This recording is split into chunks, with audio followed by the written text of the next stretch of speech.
Alors on va retrouver André dans quelques secondes pour nous présenter une démonstration concrète de sauvetage. Au préalable, je voudrais lui poser une ultime question. Quels sont les symptômes de cette maladie qu'est la sclérose en plaques? À vous, André. Oui, en effet, on n'en a pas parlé. Les premiers symptômes, c'est une grande fatigue. On parle d'état ébrieux, c'est surprenant. On a l'impression que le malade, il est un peu bourré, quoi. État ébrieux, d'ébriété, mais en fait non, c'est la maladie. Bien sûr, il y a des troubles moteurs, puisque pour la marche. Il y a des troubles sensitifs, des fourmillements. Il y a des troubles sphincters, donc problèmes urinaires, problèmes sexuels, et puis raideur des membres. Bon, là, je ne vais pas développer mieux, il y en a d'autres, mais c'est les plus importants que je viens de vous citer. Je vais enchaîner, si vous voulez bien, par les manœuvres. J'aimerais vous parler de ce qu'on appelle le SST, sauveteur secouriste du travail, ou même le secouriste, les gestes d'urgence. J'ai 3 modules à vous proposer aujourd'hui. La PLS, la position latérale de sécurité. J'aimerais vous présenter la méthode Imlich, désobstruction des voies aériennes, si on a avalé de travers. Et bien entendu, je terminerai par le massage cardiaque, qui est démonstration du défibrillateur. Voilà. Je commence donc par le premier. Le premier, c'est la position latérale de sécurité, mais j'aimerais dire quelque chose d'important. Vous voyez, j'ai mis une petite tête articulée pour faire voir que quelqu'un qui est inconscient, il perd 2 réflexes. Le réflexe de l'atout, de la déglutition. Quand on avale de travers, qu'est-ce qu'on fait?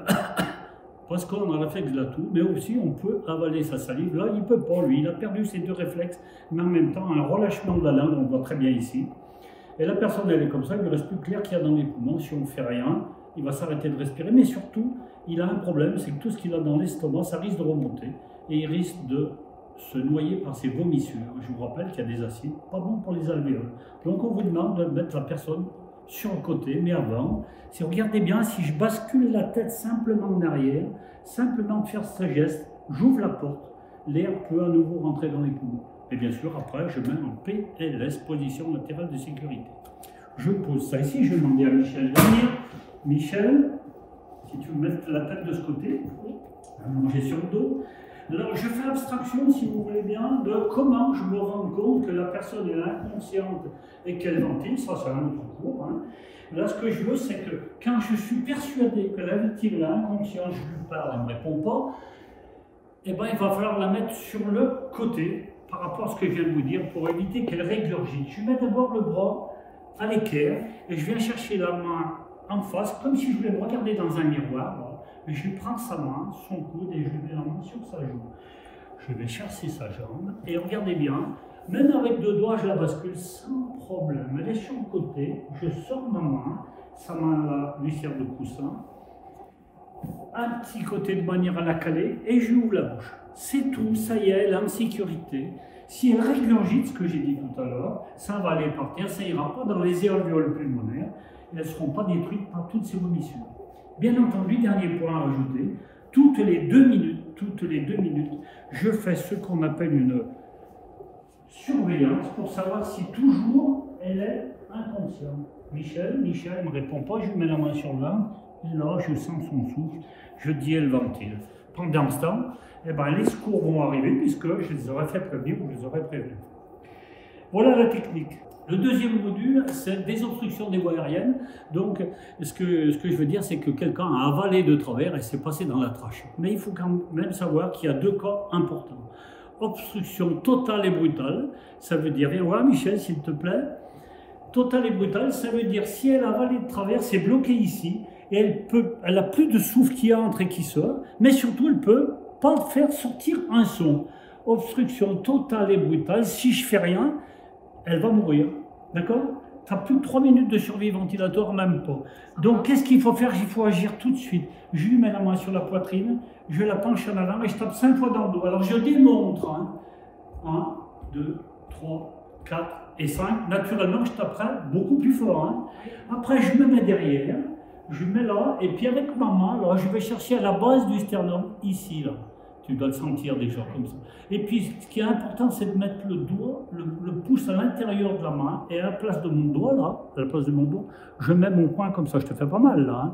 Et je viens ici, et en remontant, je démontre, 2, 3, 4 et 5. Si ça remonte, je peux vous assurer que ça remonte, le truc qui part, s'il n'est pas, j'ouvre la bouche, alors bien sûr, je la ramasse, et je fais des obstructions de la bouche.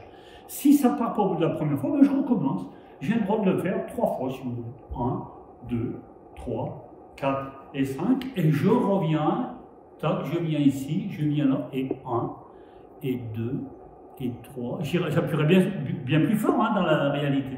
Et 5. Une fois que c'est fait, que c'est sorti, il ne faut pas que je laisse Michel comme ça, je la mettrai dans l'angle d'un mur. Viens t'asseoir ici, là, devant. Je mets les fesses par terre. Voilà, comme ça. Et je la surveille, je vais la couvrir, et puis je lui dirai qu'est-ce qui t'est arrivé, je lui parlerai comment tu t'appelles, où on est ici, etc. Et après, j'appellerai les secours. Forcément, quelqu'un qui fait une obstruction, eh ben, il faut que je prévienne pour savoir. Je ne prends pas la responsabilité, c'est où les pompiers ou le SAMU qui vont me dire, vous la surveillez ou on vient la chercher. Deuxième cas de figure que je voulais vous parler, c'est si c'est une obstruction partielle. Ce qu'elle a inhalé, c'est moins gros que le premier de tout à l'heure. Et c'est descendu d'un côté.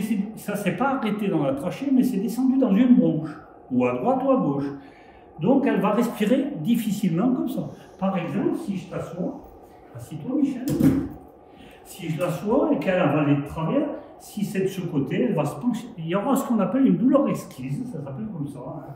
Et donc elle va se pencher de ce côté-là. Je ne vais pas chercher à le faire remonter. Directement, je l'installerai comme je t'ai installé tout à l'heure. D'accord? On est OK là? Donc, obstruction totale et brutale, il faut vite que j'agisse, comme j'ai fait tout à l'heure. Si c'est partiel parce que ça passe d'un côté, eh ben, je ne cherche pas à le faire remonter. Demi-assis, j'appelle les secours. Et je terminerai. Faites attention avec vos enfants.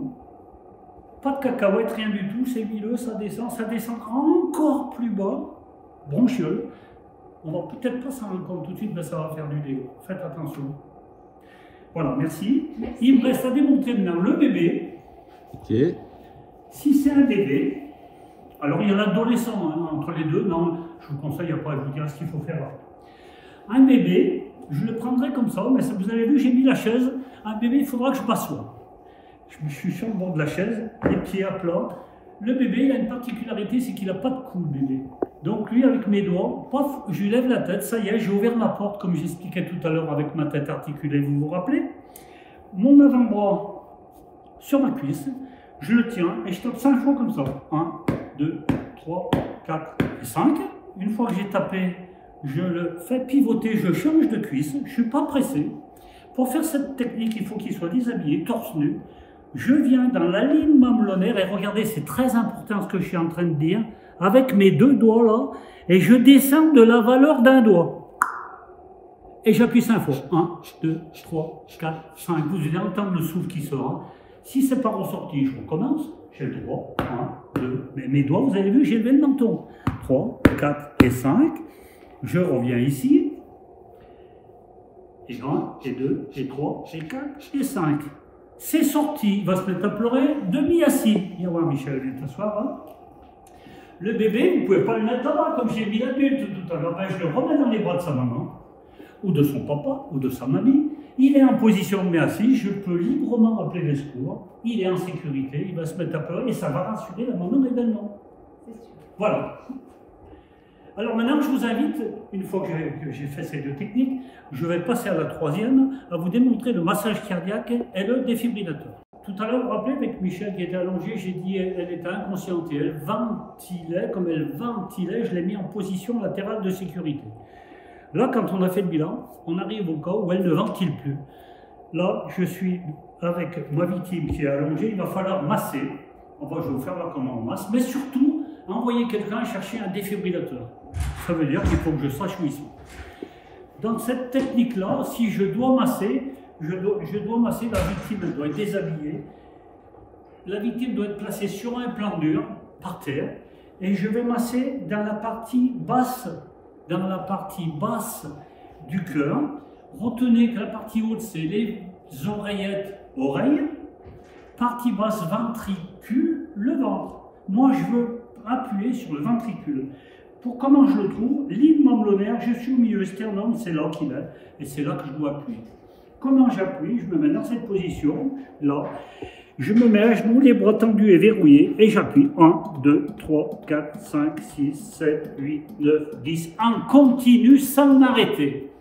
Je descends de 6 cm, autrement dit, sternum appuie sur mon ventricule, qui lui-même s'appuie sur la colonne, et comme je suis sur un plan mûr, le sang va partir donner ce qu'il faut aux cellules. Pendant que le gars masse, quelqu'un va me chercher le défibrillateur. Je vous en ai amené deux. Il y a ce qu'on appelle un DSA et un défibrillateur semi-automatique ou un défibrillateur autonome, on va dire. Ici, je vous sors celui-là. Il y a tout dedans. Peut-être qu'on peut trouver aussi une autre poche où dedans vous allez trouver des ciseaux, des compresses, un rasoir. Donc vous prenez tout dans l'armoire. Je ne sais pas s'il y en a ici dans l'établissement, je suppose que c'est sûr qu'il doit y en avoir un. C'est une boîte verte qui est sous alarme et plombée. Et quand on ouvre, ça se met à sonner, parce que la personne qui est à côté, il dit tiens, on a peut-être besoin de moi, il va venir vous donner un coup de main, mais c'est surtout aussi pour le vol, parce qu'il y en a qui les volent. Qu'est-ce qu'il y a dedans? Il y a mon défibrillateur, il y a mes électrodes, et on ne peut pas se tromper, regardez bien, j'ai une électrode qui vient en haut à droite et l'autre en bas à gauche. On ne peut pas se tromper, il y a un petit pictogramme. Je suis obligé d'aller chercher un truc là-bas.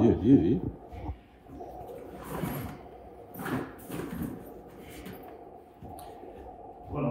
Alors ça, je le mets moi, mais quand vous allez le prendre dans les lits, il y a directement. Si je ne le mets pas, il n'aurait pas fonctionné. Donc là, vous avez un bouton vert, c'est pour le faire fonctionner. Écoutez bien quand je vais le mettre en marche. Il va parler tout seul et j'ai qu'à écouter. Appliquez les électrodes sur la poitrine nue du patient. Vous pouvez noter que les électrodes sont pas raccordées. Du voyant clignotant. Et c'est volontaire, c'est pas raccordé. Donc je les colle puisqu'il me demande de les coller. Il m'a dit de brancher. Appliquez les électrodes. Branchez le connecteur. Je branche le connecteur. Pendant ce temps, bien sûr, le sauveteur, lui, il masse toujours. Hein. Regardez, moi je masse. Il va me redemander de les connecter parce que regardez, il est mal collé. On va le laisser. Appliquez fermement les électrodes sur la poitrine nue du patient. Il voit tout. Hein.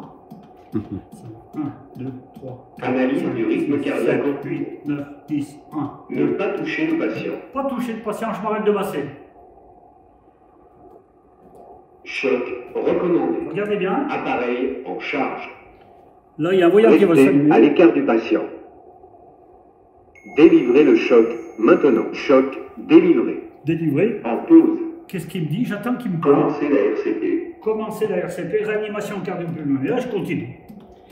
Et là, il va me laisser masser pendant 2 minutes. 1, 2, 3, 4, 5, 6, 7, 8, 9, 10, 1, 2, 3, 4, 6, 7, 8, 9, 10. Là, j'appuie, je descends de 6 cm. Et pendant 2 minutes, je masse. Pendant ça, les secours, ils sont en train d'arriver parce que quelqu'un les a prévenus. On est bien d'accord, hein? 3, 4, 5, 6, 7, 8, 9, 10, 1, 2, 3, 4, 5, 6, 7, 8, 9, 10, 1, 4, 5, 6, 7, 8, 9, 10. Alors comment je fais là, hein? C'est mon bassin hein, qui se plie. Hein. Je ne force pas. Si je force, je ne continuerai pas, je serai fatigué. Hein. Arrêtez la RCP. Il me demande d'arrêter, je m'arrête. Analyse du rythme cardiaque en cours. Deuxième analyse. Restez à l'écart du patient. Analyse du rythme cardiaque en cours. Pas de choc indiqué. Ça veut dire que j'ai sauvé.